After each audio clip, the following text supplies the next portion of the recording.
Hi అండి, welcome back to our channel జూహాస్ world. నేను మీ జానీ. మీ విలువైన సమయాన్ని మా వీడియో కోసం కేటాయించినందుకు చాలా చాలా థ్యాంక్స్. అందరు ఎలా ఉన్నారు? నేనైతే చాలా సూపర్గా ఉన్నాను. అందరి ఆరోగ్యాన్ని కాపాడి ఔషధంగా పనిచేసే ఉసిరికాయలతో జామ్ ఎలా చేయాలో ఈ వీడియోలో చూద్దాం. ముందుగా ఉసిరికాయలను బాగా కడిగి పక్కన పెట్టుకోవాలి. ఇప్పుడు జామ్ చేయడానికి వీలుగా ఉన్న పాత్రను తీసుకుని ఉసిరికాయలను కొలిచి వేసుకోవాలి. ఉసిరికాయలు దేనితో అయితే కొలుస్తామో దానితోనే పంచదార కొలిచి వేసుకోవాలి. ఈ వీడియోలో నేను కొలవడానికి తీసుకున్న గ్లాస్ మీలో ఎంతమందికి తెలుసో నాకు కామెంట్ బాక్స్లో కామెంట్ చేయండి. నేను ఇక్కడ 4 గ్లాసుల ఉసిరికాయలను తీసుకున్నాను. 4 గ్లాసుల ఉసిరికాయలను 2 గ్లాసుల పంచదార సరిపోతుంది.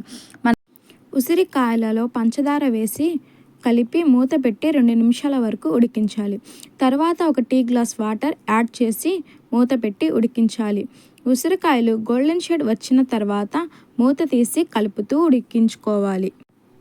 ఉసిరికాయలు ఉడికేలోపు మనం మిరియాలను దంచుకుందాం.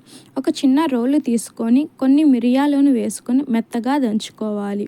ఉసిరికాయలు రంగు మారిన వరకు ఉడికించాలి. రంగు మారిన తర్వాత ముందుగా దంచుకున్న మిరియాల పొడిని వేసి బాగా కలపాలి. మిరియాల పొడి వేసిన తర్వాత 2 నిమిషాలు ఉడికించి స్టవ్ ఆఫ్ చేయాలి.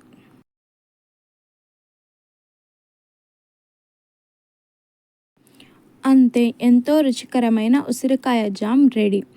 మీకు ఈ వీడియో నచ్చితే లైక్ చేయండి, షేర్ చేయండి, సబ్స్క్రైబ్ చేయండి. Thanks for watching. మరొక వీడియోతో మళ్ళీ కలుద్దాం. Bye friends.